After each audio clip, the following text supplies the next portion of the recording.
اس تاجر نے اس بارگاہ میں آ کے کہا جہاں جو آ جاتا ہے ہمیشہ بامراد ہی جایا کرتا ہے. یا رسول اللہ صلی اللہ تعالی علیہ وسلم میں پریشان ہو گیا ہوں. اور پہلے جب آدمی مالدار ہوتا ہے تو دائیں بائیں رش بھی ہوتا ہے، اور جب اس طرح کے حالات ہو جائیں تو وہ جو بڑے قریبی ہوتے ہیں وہ بھی کئی دفعہ ساتھ چھوڑ جاتے ہیں. ساری عمر ہی آٹا گدھا ہے، لکھاں کیتے پیڑے. اب وقت آیا ہی تے محمد بخشا کوئی نہیں ہو بیٹھا نیڑے. لوگ نکل جاتے ہیں، کمزور پڑ گیا بندہ بیچارہ. حضور کی بارگاہ میں عرض گزار ہوا یا رسول اللہ تکلیف میں ہوں. تاجر تھا، پھلوں کی تجارت کرتا تھا اور مشکات میں موجود. نبی پاک علیہ السلام نے دعا بھی فرمائی، کرم نوازی بھی فرمائی، رحمت بھی فرمائی، عطائیں بھی فرمائی. لیکن حضور نے نا صحابہ سے فرمایا سارے مل کے اپنے بھائی کی مدد کرو. تھوڑے پیسے کسی نے دیے، تھوڑے کسی نے دیے، تھوڑے کسی نے دیے، مل کے. اور ایسے لوگوں سے جو لوگ بڑے اس کام کے لیے ہر وقت ذہنی طور پر تیار رہتے تھے، ان لوگوں سے کہا اس کے ساتھ چلو. لیکن اس کا قرضہ ابھی بھی جتنا چڑھ گیا تھا اتنے پیسے جمع نہیں ہوئے تھے. اللہ کرے میں آپ کو سمجھاؤں، یہ بھی اخلاقی بلندی والا کام ہے کہ کسی شخص کی کمزوری میں اسے اٹھانا، گرتے ہوئے کو سنبھالنا، پھسلنے والے کو سہارا دینا، بکھرنے والے کو بکھرنے سے بچا لینا، ٹوٹنے والے کو ٹوٹنے سے بچا لینا، پریشان ہو جانے والے کو سمیٹ لینا. اللہ کے پیارے رسول صلی اللہ تعالی علیہ وسلم نے فرمایا اپنے بھائی کی مدد کرو. لوگوں نے مدد کی، لیکن اس حد تک اس کے پاس پیسے نہ ہوئے جتنا اس کا قرضہ تھا. اب حضور نے ان لوگوں کو بلایا جن کے اس نے پیسے دینے تھے، اور پیسے دینے والوں سے کہا کہ اس کے پاس اتنے ہیں، اتنے لے لو، اور چلو تم بھی کچھ نیکی کرو، کچھ لے لو کچھ چھوڑ دو. حضرت ابو الحسن خرقانی تقریر کر رہے تھے، بات کر رہے تھے، تو کسی نے کہا کہ آپ حضرت بایزید بستامی رحمۃ اللہ علیہ کے سجادہ ہیں، تو حضرت بایزید کیسے آدمی تھے؟ تو فرمانے لگے حضرت بایزید کو جو دیکھتا تھا وہ کلمہ پڑھ جاتا تھا. باپ نے تو ماشاءاللہ قبول کر لیا، لیکن وہ جو سامنے بیٹھا تھا اس کی سمجھ میں بات نہیں آئی. وہ کہنے لگا حضور آپ نے کہہ دیا ہے پر میری عقل میں تو نہیں آتا. نہیں آتا جس کی عقل میں، تو پھر اس کی عقل میں نہیں آتا. میں اکثر کہتا ہوں کہ بہت سارے لوگ ہیں جن کا کوئی پیر نہیں، اور ان کا ہو بھی نہیں سکتا. ان کا کوئی پیر اس لیے کہ مطلب اتنا سیانا بندہ اس کا کوئی پیر ہو جائے. اور میں تو پیروں کو مشورہ دوں گا کہ مہربانی کرنا ان کے پیر بننا بھی نہ، یہ بڑا مشکل کر دیں گے آپ کے لیے جینا. تو بہتری اسی میں ہوتی ہے کہ انسان سمجھے چیزوں کو اور دائروں کے اندر باتوں کو تسلیم کرنے کی عادت بنائے. تو کہا کہ جو دیکھتا تھا حضرت بایزید کو کلمہ پڑھ جاتا تھا. تو حضرت ابو الحسن خرقانی سے وہ شخص کہنے لگا جی بابا جی آپ عجیب بات کر رہے ہیں کہ دیکھا اور کلمہ پڑھ گیا. بندہ دیکھنے سے کیسے کلمہ پڑھ سکتا ہے؟ ابو جہل نے بڑی جگہ حضور کو دیکھا تھا، اس نے تو کلمہ نہیں پڑھا. اور بایزید بستامی کو دیکھ کر لوگ مسلمان ہو گئے، یہ کیسی بات ہے؟ تو حضرت ابو الحسن خرقانی فرمانے لگے مجھے اللہ کی عزت کی قسم، ابو جہل نے ایک دفعہ بھی محمد رسول اللہ کو نہیں دیکھا صلی اللہ، بڑی قسم اٹھا لی، ایک دفعہ بھی محمد رسول اللہ کو صلی اللہ. وہ شخص کہنے لگا حضور وہ چچا تھے حضور کے، اور دیکھا انہوں نے ایک دفعہ نہیں 1000 دفعہ. فرمانے لگے میں سفید داڑھی سے بوڑھا آدمی مسند پہ بیٹھ کے قسم اٹھا رہا ہوں، تو میری بات ہی نہیں سمجھ رہا. نہیں دیکھا ابو جہل نے محمد رسول اللہ صلی اللہ علیہ وسلم کو، نہیں دیکھا. تو کہا پھر کسے دیکھا؟ تو حضرت ابو الحسن خرقانی فرمانے لگے اس نے جب بھی دیکھا عبداللہ کے یتیم بیٹے محمد کو ہی دیکھا. یہ وہی عبداللہ کا یتیم بیٹا جو جہاں رہتا تھا. ایک دفعہ بھی اس نظر سے دیکھتا نا کہ یہ اللہ کے رسول ہے تو فوراً کلمہ پڑھ کے مسلمان ہو جاتا. جب بھی لوگ دیکھتے ہیں وہ اینک کی بڑی شاندار لگائی ہوئی ہے جس کے اندر سے کوئی آدمی بھلا نظر ہی نہیں آتا، تو ان کو پھر بھلائی نصیب نہیں ہوتی. ایک نظر سے بھی اگر انسان دیکھتا ہے کہ جس سے اسے بھلائی چاہیے تو پھر اللہ اسے توفیق ہدایت عطا کر دیتا ہے. میں گاڑی میں سفر کر رہا تھا، بچہ میرے ساتھ گاڑی چلا رہا تھا. تو دو چار دیہاتی لوگ گاڑی کے آگے وہ سڑک پہ کھڑے تھے، تو سمجھ نہیں آ رہی تھی کہ یہ آگے کی طرف جانا چاہ رہے ہیں کہ پیچھے کی طرف آنا چاہ رہے ہیں۔ تو اس بچے نے سخت لفظ کہے، یار حد ہو گئی ہے، لوگوں کو سڑک کراس کرنے کی بھی عقل نہیں۔ میں نے کہا پتر یہ مقام شکر تھا، میں نے بسوں پہ سفر کیا ہے، مجھے اس کی تکلیف کا پتہ ہے۔ آپ کے نیچے گاڑی ہے اور آپ کو صرف 2 منٹ رکنا ہے کہ یہ گزر جائیں اور آپ اسی پر ہی پریشان ہیں۔ آپ ان کو گزر جانے تھے، آپ بریک لگا لیں، یہ آگے جائیں گے پیچھے جائیں، ٹائم میں قدر کرے۔ اگر اللہ نے نعمت دی ہے اسے ذاتی حق نہ سمجھے۔ ایک تو ناقدری زوال نعمت کا باعث بنتی ہے، پھر ناشکری جب لوگ شکر نہیں نہ کرتے کہ نعمتیں چلی جاتی ہیں۔ لَإِن شَكَرْتُمْ لَأَزِيدَنَّكُمْ، اگر تم شکر کرو گے تو میں نعمتوں میں اضافہ کر دوں گا۔ اور رب فرماتا ہے وَلَئِن كَفَرْتُمْ إِنَّ عَذَابِي لَشَدِيدٌ، اگر تم نے کفران نعمت کیا تو میرا عذاب بھی بڑا سخت ہے۔ تو اس عذاب کا ایک معنی یہ بھی علماء نے کیا ہے کہ وہ نعمت تم سے چلی جائے گی اگر شکر نہیں کرو۔ کفران نعمت کرو گے، ناشکری کرو گے، وہ نعمت رخصت ہو جائے گی۔ بہت سارے لوگ ہیں قدر ہی نہیں کرتے۔ جہاں بھی آپ ہیں، جس مقام پر بھی ہیں، جہاں بھی ہیں، آپ کا سینہ ہر وقت چوڑا ہونا چاہیے۔ میں اپنے دوستوں کو سمجھانے کے لیے کہا کرتا ہوں کہ میں ناز سے کہتا ہوں جس طرح کے استاد مجھے ملے ہیں دنیا میں کسی کو نہیں ملے، اور جس طرح کے ماں باپ مجھے ملے ہیں میرا خیال ہے شاید کسی کو نہ ملے ہوں، اور پھر اس کے بعد جس طرح کے دوست، شاگرد، مرید، پیار کرنے والے، کہ دیکھو نا دوستوں کو جگہ نہیں ملی، کھڑے ہیں یہاں پہ۔ تو میں پھر کبھی کبھی ناز سے کہا کرتا ہوں خدا جانے بلندی ہے کہ پستی، پر جہاں میں ہوں وہاں کوئی نہیں ہے۔ آپ جہاں ہیں، جس مقام پر ہیں، آپ کی طبیعت شکر کے اندر ڈھلی ہوئی ہو۔ ایک ہمارے یہاں بچہ پڑھا کرتا تھا تو اچھے کھاتے پیتے گھر کا تھا، تو ہر وقت کی لڑائی، فلانی چیز نہیں ملی، فلانی چیز نہیں ملی، ہر وقت کا رٹا۔ تو مدرسے میں بچے کام لگے ہوئے تھے، تو ہماری مسجد کی نا چھوٹی مسجد کی کھڑکیوں سے مدرسہ نظر آتا ہے۔ میں نے اسے کبوتر کو دیکھ ذرا کیا ہونے لگا ہے۔ تو مزدور نے پونا کھولا، دوپہر کا ٹائم تھا، پھر اس نے ہاتھ دھوئے، پونا کھولا، پانی رکھا، پھر وہ چھوٹا سا توڑا تھا سیمٹ والا وہ بچھا کے اس پر وہ بیٹھ گیا۔ پھر اس نے جب وہ کھولا نا پونا، تو اس میں سے جو روٹی تھی وہ کافی ساری، وہ اچار وغیرہ سالن وہ کچھ بونے کو بھی لگ گیا تھا۔ اور اس نے جس شوق سے بسم اللہ پڑھی ہے نا، اور جس مزے سے روٹی کھائی ہے نا اس نے، اور پھر اسے اس کا تلفظ نہیں ٹھیک ہوگا، پر لفظ تاثیر سے بنتے ہیں تلفظ سے نہیں۔ ہو سکتا ہے اسے سیکھنے کی ضرورت ہو، لیکن اس نے جب وہ کھا کے ہاتھ اٹھائے نا، اور کپڑے سارے مزدوری سے بھرے ہوئے، اور جس ذوق سے اس نے آسمان کی طرف دیکھا، میں نے کہا پتر اس کو رزق کھانا کہتے ہیں اور اس کو شکر کرنا کہتے ہیں۔ یہ ایک لائن لگی ہوئی ہے کھانے پینے والی چیزوں کی، اور اے میں نہیں کھانی، کہ اے میں نہیں کھانی تو یہ میری پسند کی نہیں ہے، تو یہ میرے ابا جی کہا کرتے تھے بھوک لگی ہوئے تھے ہر شے دا سواد ہے، کہ نہ لگی ہوئے تھے بڑے نخرے نے۔ نہ قدری اور نہ شکری یہ زوال نعمت کا باعث بنتی۔ کبھی نہ شکری نہ کرے، جو چیز ہے اس پر خدا کا ڈھیروں ڈھیر شکر ادا کرے، اور ہر حال میں شکر ادا کرے۔ کہے مالک نے جو مجھے دیا ہے کرم ہی ہو گیا ہے، جو اللہ نے مجھے عطا کی ہے اس پر اس کی رحمت ہو گئی، فضل ہو گیا۔ حضور علیہ السلام نے فرمایا 70,000 لوگ ہوں گے جنہیں رب حساب کے بغیر جنت عطا کر دے۔ فرشتے بھی حیران ہو کے پوچھیں گے او تم کون ہو، کوئی حساب کتاب ہی نہیں ہوا؟ وہ کہیں گے ہم وہ ہیں جو ہر حال میں اپنے رب کا شکر ادا کرتے۔ وجود ڈھلے، میں اپنے دوستوں سے کبھی کبھی کہتا ہوں میرا نا وجود ڈھلتا ہے۔ کبھی آپ نے موم بتی دیکھی؟ اس کا وجود ڈھلتا ہے۔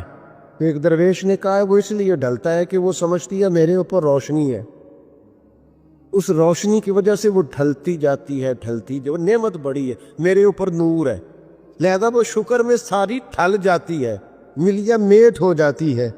تو میں بھی کبھی کبھی دوستوں سے کہتا ہوں یار میرا وجود ڈھلتا ہے خدا کے شکر میں۔ کبھی کبھی دل کرتا فٹافٹ سجدے میں چلا جاؤ، 1 منٹ نہ لگاؤ۔ یہ ادارہ مکمل ہوا ہے نا، یہ ہم نے شروع کیا تو مجھے ایک صاحب کہنے لگے 40 سال لگ جانے نے مولوی مسیطہ نہیں مکمل کر دے، اور میرے دماغ میں بات اڑ گئی، پھر یہ مکمل ہو گیا۔ اور اللہ کے فضل سے اس طرح مکمل ہوا ہے کہ علماء دیکھنے کے لیے جاتے ہیں اور دیکھ کر کے لوٹ کے جاتے ہیں تو کہتے ہیں کمال ہی ہو گئی. تو میں کہتا ہوں خدا جانے بلندی ہے کہ پستی، پر جہاں میں ہوں وہاں شکر کرے، زندگی میں شکر کا مزاج پیدا کرے، شکر کی، اور ہر حال میں کرے. 2 بجے رات کو ایک شخص سید ابو البرکات شاہ صاحب سے مسئلہ پوچھنے آ گیا تو ان کے بیٹے سید محمود احمد رضوی صاحب رحمۃ اللہ تعالی علیہ ناراض ہو گئے، حالانکہ کوئی ٹائم ہے مسئلہ پوچھنے کا، سویرے نہیں پوچھ سکتے تھے. تو سید صاحب تھے نا، کہنے لگے محمود شکر نہیں ادا کرتے، کوئی اللہ کے رسول کے دین کی بات پوچھنے آیا. آپ مقام شکر پہ کھڑے ہو نا، آپ کو زندگی سکون میں ملے گی. تیسری بات جس سے نعمتیں چلی جاتی ہے وہ تکبر ہے. تکبر صرف ایک ذات کو زیبا ہے، متکبر صرف ایک ہے، وہ اللہ ہے. اللہ کی شان ہے کہ وہ متکبر ہے. پڑھا ہے نا سورہ حشر میں، اس کا ایک صفاتی نام یہ ہے کہ وہ کیوں، اس لیے کہ اس سے بڑا ہی کوئی نہیں، سارے چھوٹے ہیں تو وہ اکبر ہے. تو ہم سے تو بڑے ہی بڑے ہیں نا، بلکہ میرے جیسے بندے سے تو سارے بڑے ہیں نا.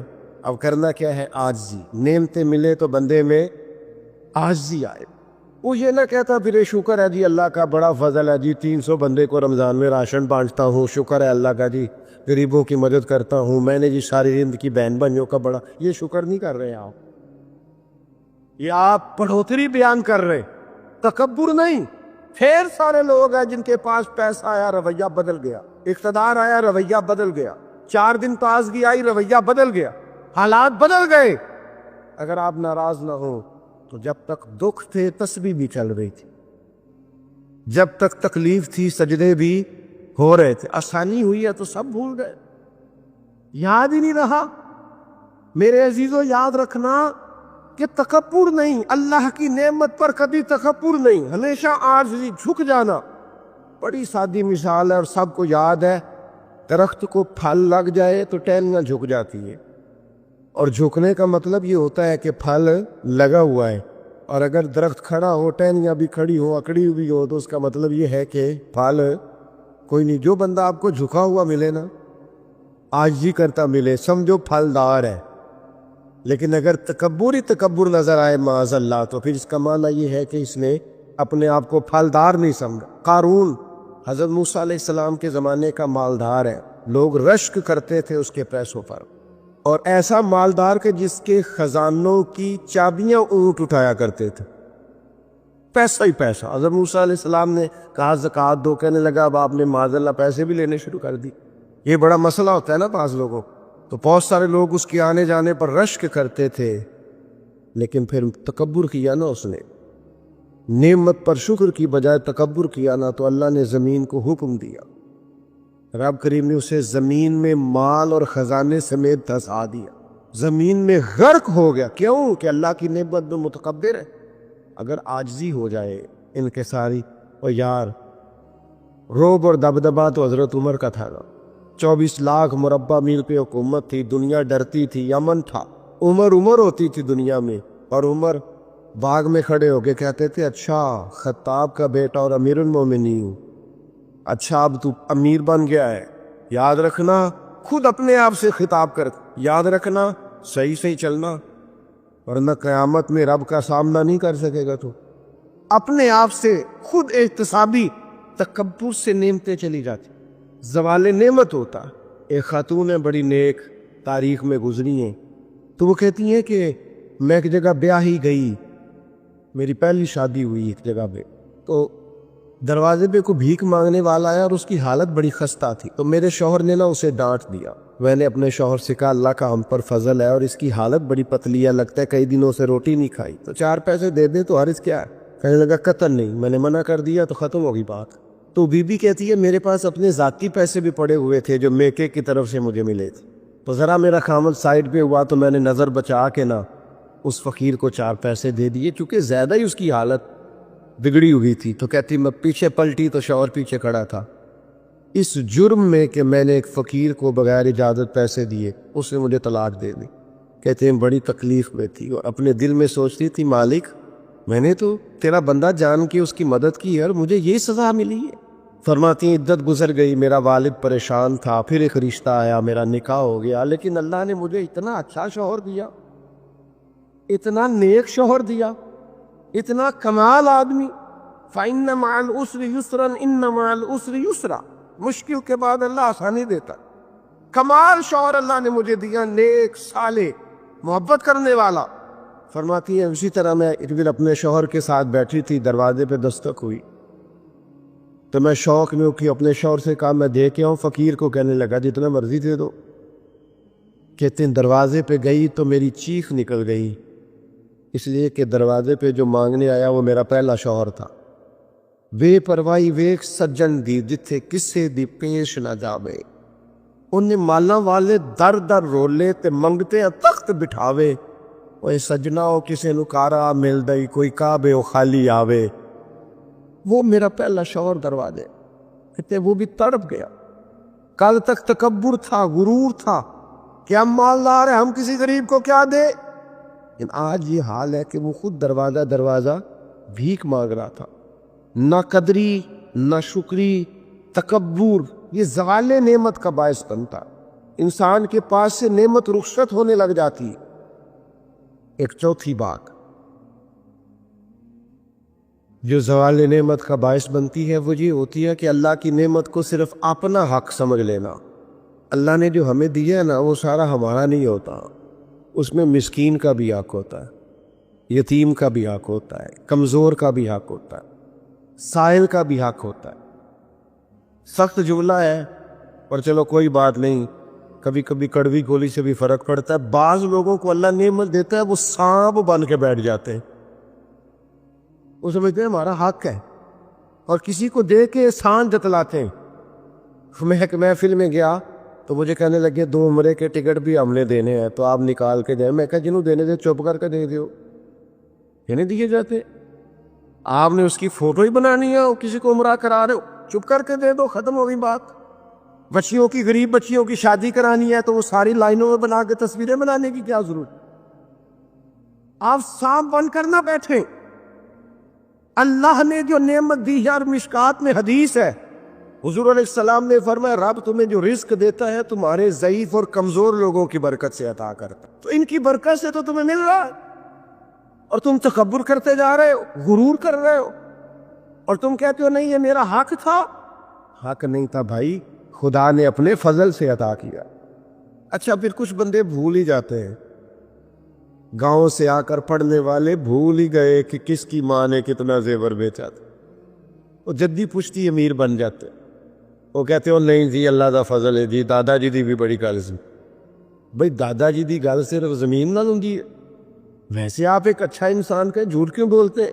صحیح بخاری میں حضرت ابو ہریرہ رضی اللہ تعالیٰ عنہ سے حدیث مروی ہے، بڑی مشہور ہے۔ نبی پاک علیہ السلام نے خود ایک قصہ بیان فرمایا بنی اسرائیل کا۔ حضور فرمانے لگے 3 شخص تھے، ایک کوڑ کے مرض میں مبتلا تھا، کوڑا تھا، ایک گنجا تھا، ایک نابینا تھا، ہر وقت پریشان رہتے تھے۔ میرے رب نے ان کو آزمانے کا فیصلہ کیا۔ دیکھو اللہ کے آزمانے کا طریقہ کیا ہے۔ ایک فرشتہ انسانی شکل میں آیا، سب سے پہلے جس کو کوڑ کا مرض تھا اس کے پاس آیا۔ حضور سید عالم صلی اللہ تعالیٰ علیہ وسلم بیان فرماتے ہیں، اس نے آ کے اس سے کہا کیا چاہتے ہو؟ اس نے کہا یار مجھے کوڑ کا مرض ہے، لوگ مجھ سے نفرت کرتے ہیں، گھن کرتے ہیں، کاش میری کھال ٹھیک ہو جائے، جلد ٹھیک ہو جائے، بیماری چلی جائے۔ تو فرشتے نے ہاتھ پھیرا، اللہ نے شفا عطا کر دی۔ شفا کس نے دی؟ ہاتھ کس نے پھیرا؟ تو کوئی حرج نہیں، اگر کسی وقت کوئی بزرگ دم کر دے، ہاتھ پھیر دے تو شفا اللہ ہی دیتا ہے۔ بخاری میں موجود ہے، جو روایت درج کر رہا ہوں۔ فرشتے نے ہاتھ پھیرا، اللہ نے۔ اب فرشتہ اس سے پوچھتا ہے پسند کیا ہے، مال کون سا پسند ہے؟ کہنے لگا اونٹ بڑے پسند ہے۔ تو فرشتے نے ایک حاملہ اونٹنی اسے دی اور برکت کی دعا بھی دی۔ اب فرشتہ آیا گنجے کے پاس، جناب کیا چاہتے ہیں؟ اس نے کہا میں گنجا ہوں، سر پہ بال نہیں ہے، اس کی وجہ سے چہرے پہ کوئی حسن بھی نہیں ہے، لوگ گھن کرتے ہیں، کبھی میرے بال آ جائے نا۔ فرشتے نے ہاتھ پھیرا، بال اللہ نے عطا کیے۔ اس کو شفا ہو گئی۔ اب فرشتے نے اس سے کہا کہ مال کون سا پسند ہے؟ کہنے لگا گائے بڑی پسند ہے۔ فرشتے نے اس کو ایک حاملہ گائے دی اور برکت کی دعا بھی دی۔ اب فرشتہ اندھے کے پاس آیا، کیا چاہتے ہیں؟ اس نے کہا رب نے بڑی سونی کائنات بنائی ہے پر میں دیکھ نہیں سکتا، کبھی آنکھیں مل جائے نا تو ساری رونقیں ہی بحال ہو جائے۔ فرشتے نے ہاتھ پھیرا، شفا۔ یاد رہے گا مسئلہ، یہ اتنا سا مسئلہ جس میں لوگ بڑی جلدی اڑ جاتے ہیں۔ فرشتے نے آنکھوں پہ ہاتھ پھیرا اور اللہ نے شفا عطا کر دی۔ فرشتے نے کہا پسند کیا ہے؟ کہا بکریاں بڑی پسند ہے۔ ایک حاملہ بکری بھی دے دی اور دعا بھی کر دی۔ اب وہ جس کو اونٹنی دیتی حاملہ، اس کی حضور فرماتے ہیں پوری وادی اونٹوں کی بھر گئی، اور جس کو گائیں دی تھی اس کی پوری وادی گائیوں سے بھر گئی، اور جس کو بکری دی تھی پوری وادی ریوڑوں کے ریوڑ بکریوں کے تیار ہو گئے۔ اب رب نے فیصلہ کیا آزمائش کرنے کا۔ میں نے بہت پہلے کہا تھا، بات پھر دہراتا ہوں، زوال امتحان نہیں ہوتا، عروج امتحان ہوتا ہے۔ اصل تو آپ کا پتہ عروج کے دنوں میں چلتا ہے۔ اللہ نے فرشتہ بھیجا، وہی انسانی شکل میں سب سے پہلے اس کوڑ کے مرض والے کے پاس آیا، کہا یار میں مسافر ہوں، کہیں سفر پہ جانا تھا، تو اللہ کی مدد آپ کا تعاون درکار ہوا تو سفر ہو سکتا ہے، ایک اونٹ مجھے چاہیے۔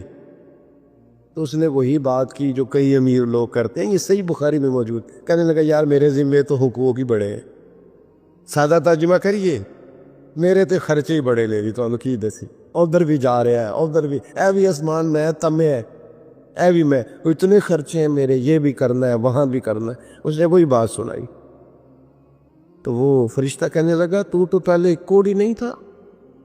تو ناراض ہو گیا، کہنے لگا میں تو جدی پشتی رئیس اعظم ہوں، باپ دادا کی جائیداد ہے ساری تو مجھے ملی ہوئی۔ اس نے کہا اگر تو جھوٹا ہے نا تو اللہ کرے اسی طرح کا ہو جائے جس طرح کا پہلے تھا۔ اب وہ آیا گنجے کے پاس، اس سے کہا مسافر ہوں، سفر پہ جانا ہے، اللہ مدد کرے، آپ تعاون کریں تو سفر آسان ہو سکتا ہے، مجھے ایک گائے چاہیے، اگر آپ دے دیں تو۔ وہ کہنے لگا میرے تو ذمہ حقوق ہی بڑے ہیں۔ اس نے کہا یار تو پہلے گنجا نہیں تھا، بیمار نہیں تھا، کچھ بھی نہیں تھا، بھوک تھی۔ کہنے لگا خبردار، میں تو جدی پشتی رئیس آدم ہوں، باپ دادا سے امیر ہوں۔ اس نے کہا اچھا اگر تو جھوٹا ہے تو ویسا ہی ہو جائے جیسا پہلے۔ اب وہ آیا نابینا کے پاس، اس نے آ کے کہا مسافر ہو، سفر پہ جانا ہے، اللہ مدد کرے، آپ تعاون کریں تو سفر آسان ہوگا، مجھے ایک بکری چاہیے اللہ کے نام پر۔ تو وہ اندھا کہنے لگا رب کے نام پر تو نے لینی ہے تو ایک کیوں لیتا ہے جتنی چاہیے لینے۔ او میں تو پہلے اندھا تھا، میں مسکین پرانا خادم، کسے در ملی نہ ٹوئی، ایتے واسف یار نے نظر جو کی تھی کہ واسف شروع سے پڑھتے سے ثبوت نہ پوچھو میں تو پلا نظر کرم قد ہوئی، اے میں جانا یا دل بر جانے، غیر نہ جانے کوئی، میں مسکین پرانا خادم، کسے در ملی نہ ٹوئی، ایتے واسف یار نے نظر جو کی تھی تے واسف ہی ہوئی، میں تو اندھا تھا، پلے شے کوئی نہیں تھی، تو کریم نے کرم کیا، جتنی طرح دل کرے لے جا۔ تو فرشتہ کہنے لگا امتحان کے لیے آیا تھا، ایک کی بھی ضرورت نہیں، لیکن تیرے دو دوست امتحان میں ناکام ہوئے ہیں، رب ان سے ناراض ہو گیا، تو کامیاب ہوا ہے اور اللہ تجھ سے راضی ہو گیا ہے۔ وہ دونوں جو تھے امتحان میں ناکام ہوئے تو نعمتیں چھن گئیں، صحت چھن گئی، پھر کوڑے، پھر گنجے ہو گئے۔ اس کو اللہ تبارک و تعالیٰ نے اور عطا کیا۔ زوال نعمت کب ہوتا ہے؟ جب لوگ راہ خدا میں خرچ نہیں کرتے، غریب کا، مسکین کا، لاچار کا خیال نہیں رکھتے۔ جیسے جیسے پیسے آتے جاتے ہیں ذاتی خرچے بڑھتے جاتے، ذاتی معاملات ہی بڑھتے جاتے، آہستہ آہستہ لوگ کہتے ہیں وہ خود ہی آپ کو پتہ ہے نا، پھر ہمارا گھر بڑا وسیع ہے تو بڑے مسئلے ہیں، تو بڑے خرچے ہیں، تو بڑی چیزیں ہیں۔ بھائیو، زوال نعمت کے معاملے میں اپنے رب کا خوف پیدا کریں، اللہ سے ڈریں ہر وقت۔ جب تک نعمتیں نہیں نہ ہوتی گزارا ہو جاتا ہے، اگر ملنے کے بعد چھن جائے تو پھر تکلیف بہت زیادہ ہوتی ہے۔ تو زوال نعمت سے بچنے کے لیے تکبر سے بچیں، نہ شکری سے بچیں نہ قدری سے بچیں، اور پھر صرف اپنا حق سمجھنے سے بچیں۔ اسے پانٹیں، عاجزی میں رہیں، شکر میں رہیں۔ آپ محسوس کریں گے کہ لَئِن شَكَرْتُمْ لَأَزِيدَنَّكُمْ، اگر شکر ادا کرو گے تو میں نعمتوں میں اضافہ کر دوں گا۔ نعمتیں محفوظ بھی ہو جائیں گی، ان میں اضافہ بھی ہوگا۔ ہر وقت نبی کریم شکر ادا کرتے، ہر وقت صحابہ اور اہل بیت مقامی شکر پر فائز رہتے۔ یہ مقامی شکر انسان کو زوال نعمت سے بچاتا ہے۔ اپنے آپ پر غور کرے، اگر کوئی بھی نعمت موجود ہے، وہ اولاد کی صورت میں ہے، وہ صحت کی صورت میں ہے، وہ بہن بھائی ماں باپ دوست احباب بیوی بچوں کی صورت میں، جو بھی انعام اللہ کے موجود ہے، اس میں کبھی تکبر کا شکار نہ ہو، خود پسندی کا شکار نہ ہو، کبھی کوئی ایسا کام نہ کرے جس سے اللہ تعالیٰ کی ناراضگی کا موجب بنے۔ اللہ تبارک و تعالی ہمیں عمل کی توفیق عطا کرے۔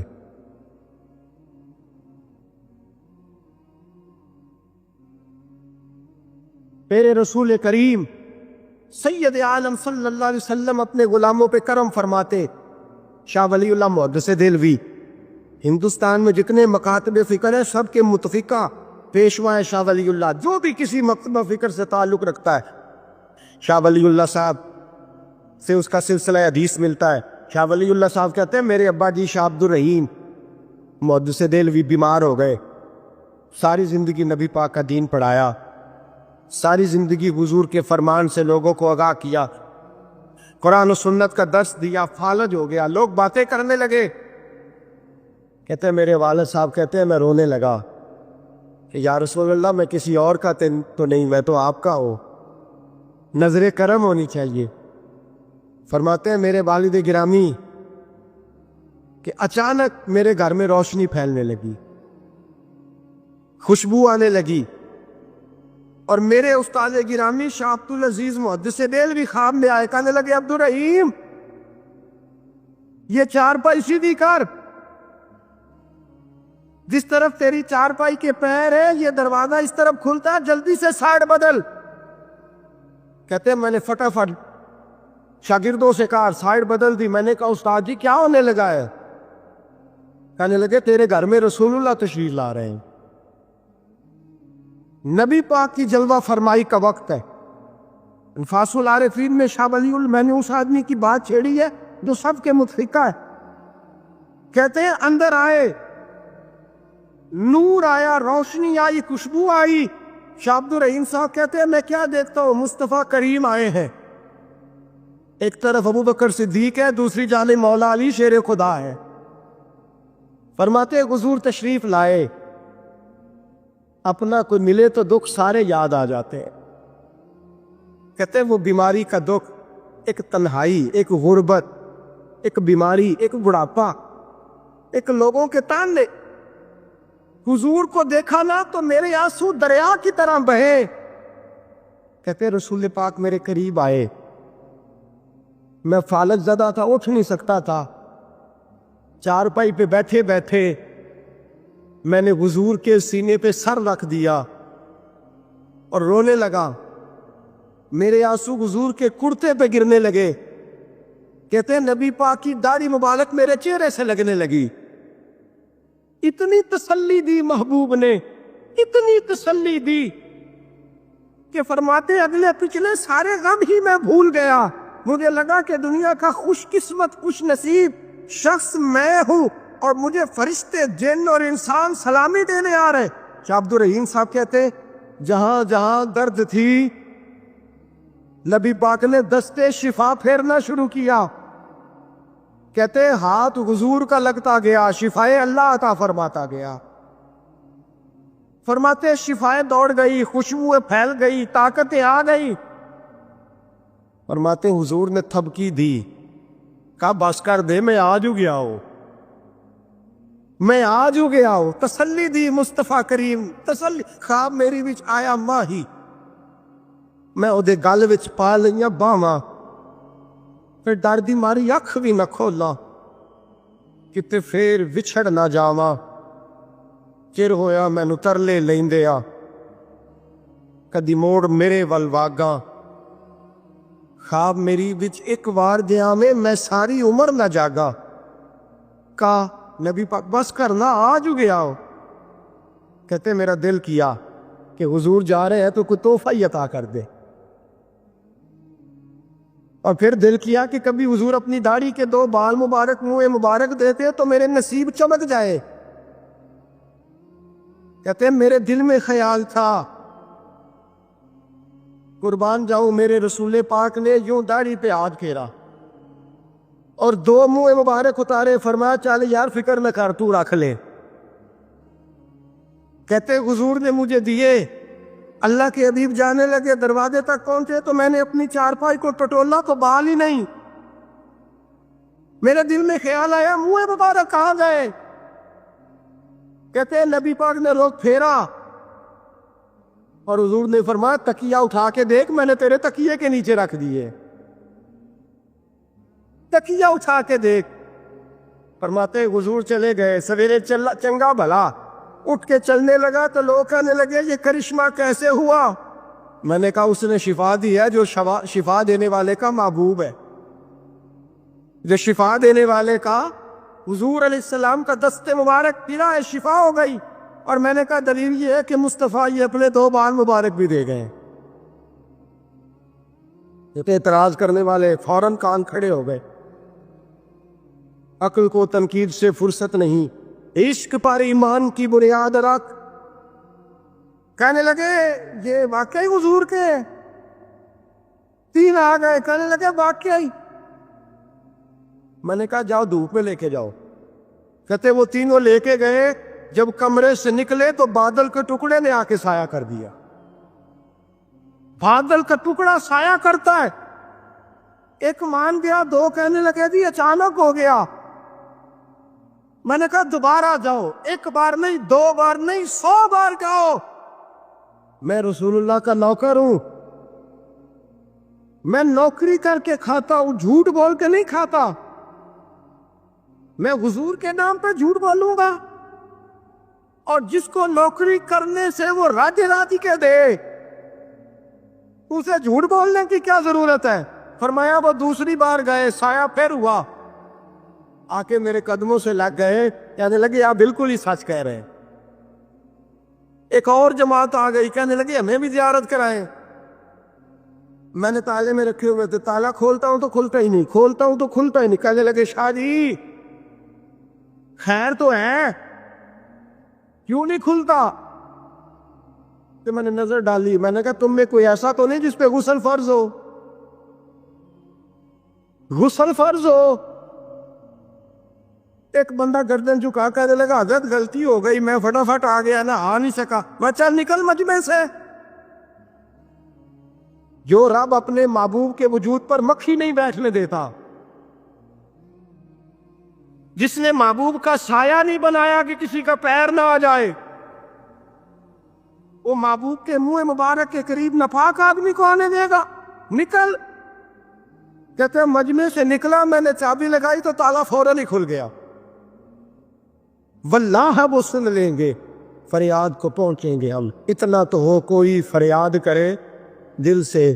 نبی کریم سید عالم نور مجسم صلی اللہ تعالی علیہ وسلم کسی کو روتا دیکھ کے رو پڑتے تھے.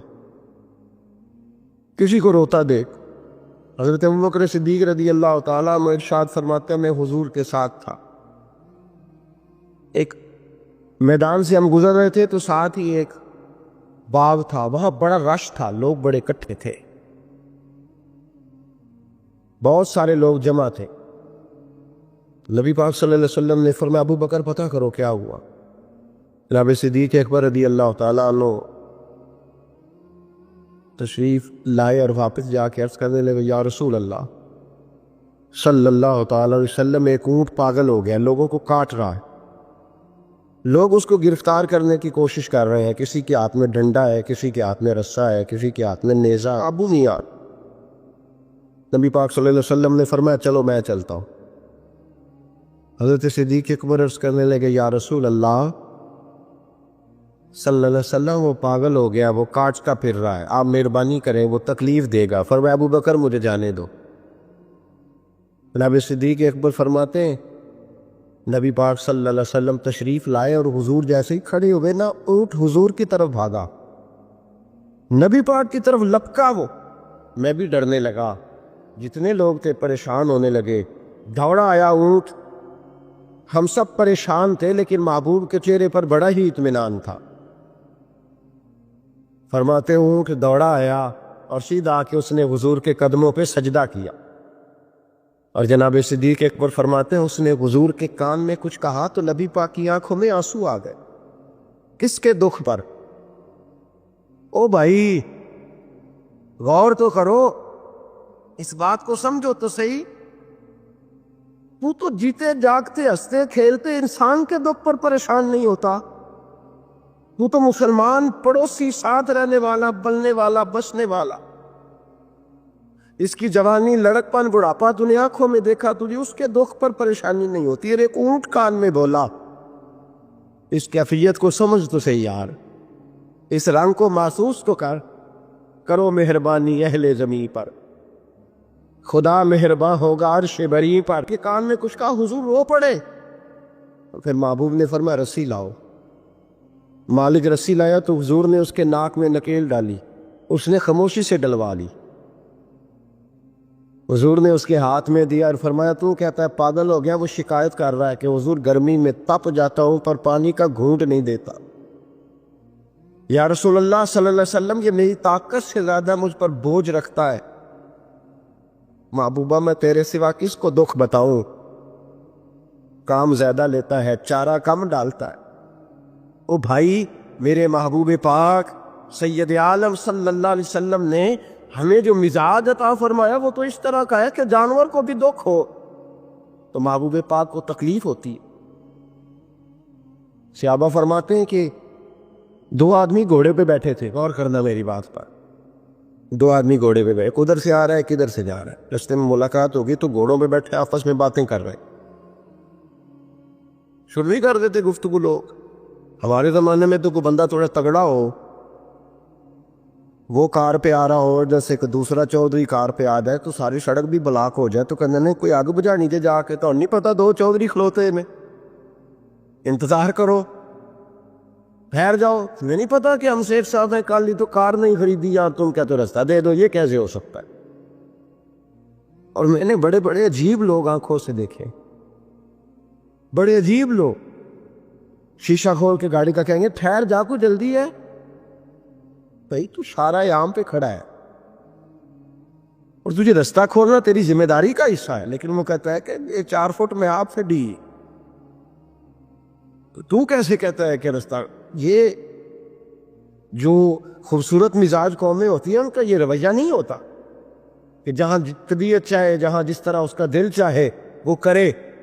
تو خیال کریں کس چکر میں قوم پڑ گئی۔ اس کا مطلب یہ ہے کہ جس کو مرضی تکلیف دیتے پھرو۔ نبی کریم سید عالم صلی اللہ علیہ وسلم نے فرمایا اللہ نے میری برکت سے ساری زمین مسجد بنا دی ہے، جہاں نماز پڑھو گے اللہ قبول فرما لے گا، لیکن فرمایا رستوں میں نماز نہ پڑھنا، لوگوں نے گزرنا ہے، رستوں میں شارع عام پر نماز کی نیت باندھنے کی اجازت نہیں ہے۔ تو میرے عزیز بھائی غور فرمائے، دو آدمی، ایک ادھر سے گھوڑا لے کے آ رہا ہے، ایک ادھر سے جا رہا ہے، دونوں جا رہے تھے آپس میں دونوں نے بات چیت، قریب سے نبی پاک صلی اللہ علیہ وسلم گزرے تو سرکار رکے، ان دونوں کو فرمایا نیچے اترو بھائی، گھوڑوں سے اتر آئے تو دو جملے محبوب نے، خیر الکلام ما قل و دل، دو جملوں میں بات محبوب نے مکمل کر دی۔ فرمایا جانوروں کو سواریاں بنایا کرو، کرسیاں نہ بنایا کرو، سواریاں بنایا کرو انہیں، کرسیاں جب بیٹھنا ہو تو نیچے اترو، کسی کرسی پہ بیٹھ کے بات کرو، یہ سواری کے لیے ہیں، ان کے اوپر بوجھ اس وقت بنو جب تم نے سفر کرنا ہے، تم بوجھ بن گئے۔ تو جو محبوب سید عالم صلی اللہ علیہ وسلم اتنے جذبات رکھیں کہ کسی آدمی نے جانور کو کھڑا کر کے صرف سواری کر لی، محبوب تو اسے منع فرمائے، اور یہاں ہم جیتے جاگتے لوگوں کا رستہ روکیں، ایمبولینس کو رستہ نہ دیں، ان گاڑیوں کو جو امدادی کاروائیوں کے لیے پہنچ رہی ہیں وہ کہیں کہ صاحب رستہ دینا پسند نہیں کر رہے۔ تو بھائی رحم اور کرم جن جذبات میں ہوتا ہے، جن سینوں میں ہوتا ہے، ان سینوں کو میرا رب محبوب رکھتا ہے، ان کو پسند کرتا ہے۔ امام غزالی رحمۃ اللہ تعالی علیہ طریقت میں، تصوف میں، منطق میں، فلسفے میں، حدیث میں، تفسیر میں، ہر جگہ امت کی رہنمائی کرنے والی شخصیت۔ امام غزالی رحمۃ اللہ علیہ وصال کر گئے۔ ایک آدمی آپ سے بڑی محبت کرتا تھا، وہ کہتا مجھے امام صاحب خواب میں ملے، تو میں نے کہا حضور انتقال کے بعد آپ پہ کیا گزری؟ تو فرمانے لگے میں نے اپنے رب کو بڑا ہی کریم پایا ہے، میں نے اپنے مالک کو بڑا ہی مہربان پایا ہے، وہ بڑا معاف کرنے والا ہے۔ تو فرمانے لگے میں نے عرض کی کہ حضور آپ نے دین کی نوکری بڑی کی، خدمت بڑی کی، کتابیں لکھی، درس، تدریس، واعظ، نصیحت، تبلیغ، بڑا کچھ کیا، اس سبب سے اللہ نے آپ کو معاف کیا۔ تو امام غزالی فرمانے لگے نہیں بھائی، سبب تو کوئی اور چیز بنی ہے۔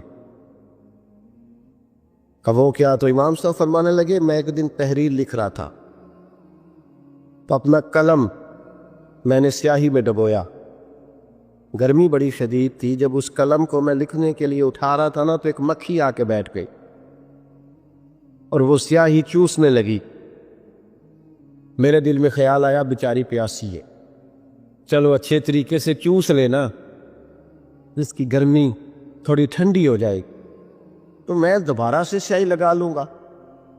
فرماتے ہیں میں نے اسے وہ موقع دیا، اس نے اچھے طریقے سے اس سیاہی کو پی لیا، وہ تو اڑ گئی، بات ختم ہو گئی، میں بھول گیا، کبھی یاد ہی نہیں آیا۔ فرماتے ہیں جب میرا حساب ہونے لگا تو مالک کونین نے پوچھا غزالی وہ جو مکھی پہ رحم کیا تھا تو تیرا اس سے کیا لالچ تھا؟ کیا لالچ تھا؟ نہ تو اس کا کوئی ووٹ بینک تھا، نہ تیرے کام آ سکتی تھی، نہ وہ کوئی ڈیوٹی کر سکتی تھی، نہ تیری کوئی وہ تیری تعریف کر سکتی، اس بے زبان سے کی کیا لالچ تھا؟ کیوں موقع دیا؟ تو امام غزالی فرمانے لگے مولا تیری مخلوق سمجھ کے، اللہ تیری مخلوق سمجھ کے۔ تو رب کریم نے فرمایا تو میری مخلوق پہ رحم کرے تو میں تیرے اوپر رحم نہ کروں؟ کھول دو جنت کے دروازے، میں نے غزالی کو بے حساب جنت عطا فرما دی۔ بھائی شرط یہ ہے کہ تو دیکھ تو صحیح، کبھی تو نے رحم کھایا؟ تو نے کبھی توجہ کی ہے؟ میں ہمارے دائیں بائیں اتنے زیادہ دکھ نہیں جتنے زیادہ ہم لوگ ہیں، اتنے دکھ نہیں جتنے ہم ہیں۔ اگر تھوڑا سا غور کر، آپ یقین کریں ہماری گفتگو ہماری ذات سے شروع ہوتی ہے اور ختم بھی ہماری ذات پر ہی ہوتی ہے۔ او بھائی تو صرف اپنے آپ کو سجانے سنوارنے جو میرے ذہن میں آیا، اور یہ جو ہمارے تعلقات ہیں نا دنیا میں، یہ بھی ہم نے اپنی ذات کے لیے رکھے ہوئے۔ یہاں تو سلام اس سے لوگ لیتے ہیں جس سے کوئی کام پڑتا ہے، یہاں تو 2 4 5 رشتے اس لیے رکھے ہوئے ہیں کہ کبھی کوئی مصیبت آ گئی تو کام آئیں۔ کچھ تعلقات اس لیے تو غریب کو دوست بھی نہیں ملتا، اس لیے کہ اس سے کسی کو کام کیا پڑے گا۔ لوگوں نے شناسائی بھی ان لوگوں سے رکھی ہوئی ہے جن سے کچھ نہ کچھ ان کے ذاتی مفادات میں بس۔ اب دل نرم ہوتا ہے نا، انسان کا دل نرم ہوتا ہے، تو وہ یہ نہ سمجھے کہ ایک آدمی کا دل نرم ہوا ہے، وہ سمجھے کہ پورے معاشرے پہ اللہ مہربان ہو گیا۔ دلوں کی نرمی معاشرے میں خوشبو پیدا کرتی ہے، دلوں کی نرمی گھر بساتی ہے، دلوں کی نرمی انسانوں کا انسانوں سے رشتہ مضبوط کرتی ہے، دلوں کی نرمی انسانوں کو انسانوں سے بھی جوڑتی ہے اور انسانوں کو ان کے رب سے بھی جوڑ دیتی ہے۔ دل جب نرم ہوتے ہیں تو پھر معاشرے کے اندر پیار پھیلتا ہے، محبت پھیلتی ہے، مساوات قائم ہوتا ہے، تعلقات مضبوط ہوتے ہیں۔ اس لیے دل، صحابہ کرام میں سے اگر کسی کا دل سخت ہوتا تھا تو وہ نبی پاک کی بارگاہ میں حاضر ہو کے دعا پوچھتا تھا۔ حضرت عائشہ صدیقہ نے کہا یا رسول اللہ صلی اللہ علیہ وسلم دل سخت ہو گیا، تو فرمایا یتیم کے سر پہ ہاتھ پھیرا کر، دل کو اللہ نرمی عطا فرما دے گا۔ ایک صحابی نے عرض کی حضور دل سخت ہو گیا، تو نبی پاک نے فرمایا موت کو یاد کیا کر، تیرا دل نرم ہو جائے۔ ایک نے کہا حضور میرا دل زنگ آلود ہو گیا، تو محبوب نے فرمایا قرآن پاک کی تلاوت کیا کر۔ دلوں کا زنگ اللہ، تو یہ بہت بڑی بیماری ہے۔ اگر دل میں سختی آ جائے، انسان سخت گیر ہو جائے، لالچ کے رشتے قائم کرنے، تو بیمار ہو گئے۔ صحابہ اس کا علاج پوچھتے تھے، عرض کرتے تھے یا رسول اللہ اندر سختی آ گئی ہے، زنگ آلود ہو گیا مزاج، کوئی دعا تجویز کریں، تو محبوب دعا بتلایا کرتے۔ تو یاد رکھیں ہمارے جو ماتحت لوگ ہیں نا، ماتحت، ان کے بارے میں اپنا رویہ ٹھیک کریں. ان لوگوں کو اللہ تعالیٰ نے پیسے دیے ہیں نا، یا مالک نے انہیں کوئی عہدہ دے دیا ہے، یا ان کے پاس کوئی 10 20 50 200 لوگ کام کرتے ہیں، وہ تھوڑا سا سوچیں کسی وقت بیٹھ کے کہ میں آج ایک فیکٹری کا آنر بن کر اور ایک ادارے کا سربراہ بن کے بیٹھا ہوا ہوں، اگر کل مجھے وہاں کھڑا ہونے پڑ دے جہاں مزدور کھڑے ہیں تو پھر میرا حال کیا ہو. وہ جو اپنے ماتحت کے ساتھ ہمارا رویہ نا، یعنی حکم چلانے کا ایک مزاج ہے. میں ایک دفعہ ایک بڑی محفل نعت میں مہمان خصوصی بنا لیا گیا، تو میں نیچے اتر رہا تھا، تو کوئی صاحب تھے اس محفل میں جو کسی خاص